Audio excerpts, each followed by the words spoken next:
Good day, everybody. Today we will do the activity. We will call this water transfer with a funnel. Materials needed. We need a serving spoon, the funnel, the bowl, and the water. We're doing a fun activity to practice hand-eye coordination and focus using a funnel.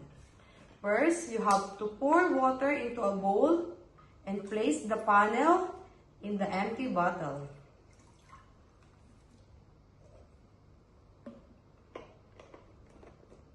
Like this. Next, carefully pour the water through the funnel using the serving spoon. Watch how it goes straight into the bottle without spilling. Look at this one.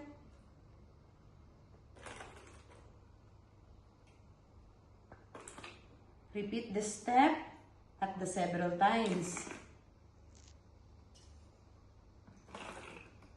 Okay? Yeah, you can do it alone? Okay, try.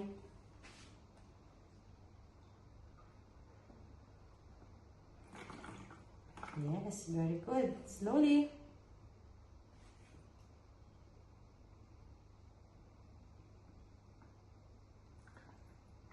You like that activity? Yes. Yes, very good. More.